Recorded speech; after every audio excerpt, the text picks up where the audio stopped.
कार्यकर्ता जिंदाबाद। मी पुन्हा एकदा सिद्ध केलं का कार्यकर्त्याच्या जीवावर आपण निवडून येऊ शकतो। कार्यकर्ते मेहनत करतात, उमेदवार निवडून येतात।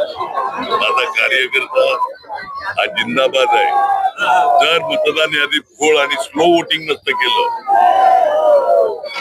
जे काही मशीन बंद पडणं, मशीन बदलणं, हे करणं ते करणं, हे नसतं झालं ना तर 100 पार केली असत। ठीक आहे, तुम्हाला हरवण्यासाठी खूप ताकद लावली, नेते आले, अभिनेते आले, खोटी आश्वासनं दिली, ती कामं करायची ती केली नाही। शेवटी लोक बघतात आणि कार्यकर्ते पण पेटून उठलेले। ठाकूर आहे हे दाखवून दिले, ठाकूरांनी ठाकूर दाखवलं म्हणण्यापेक्षा कार्यकर्त्यांनी ठाकूरांवरचं प्रेम दाखवलं। कार्यकर्त्यांनी ठाकूरांवरचं प्रेम दाखवलं। सत्तेचा आपल्यासोबत कुठेतरी गैरवापर होत असताना दिसत होता। 1001% काय नेमकं 1001%। तरी पण तुम्ही विजय हासिल केला। कार्यकर्ते जिंदाबाद। मी नाही विजय हासिल केला, माझा कार्यकर्ता महान आहे।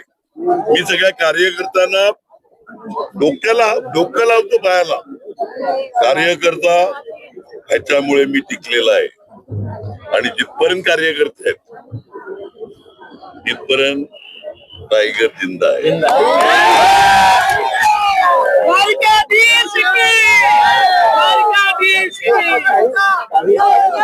काही जागा पण आपण आणलेल्या आहेत महत्वाच्या जागेवर।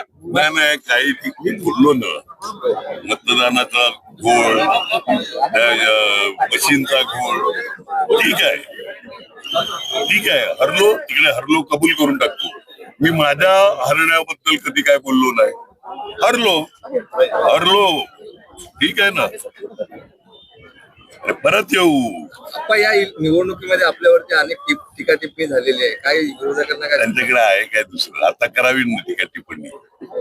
त्यांच्याकडे आहे काय टीका टिप्पणी करण्यापेक्षा मी माझी कामं बोलतो, माझं पाणी बोलतो, मी पास करून ठेवलेली कामं बोलतो।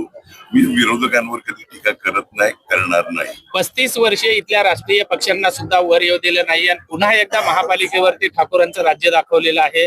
या सगळ्या पक्षांना काय तुम्ही संदेश द्याल? काय नाही, जमिनीवर राहा, लोकांबरोबर राहा, कार्यकर्त्यांवर प्रेम करा। फोडाफोडी करत बसण्यापेक्षा, लालची देण्यापेक्षा आपण आपली कामं दाखवा ना। लोक आरामात तुम्हाला निवडून देतील। तुम्ही कार्यकर्त्यांवर प्रेम दाखवा, मतदारावर प्रेम दाखवा, इकडे तिकडे कोणाच्या तरी घरात टाकायचं, बरोबर।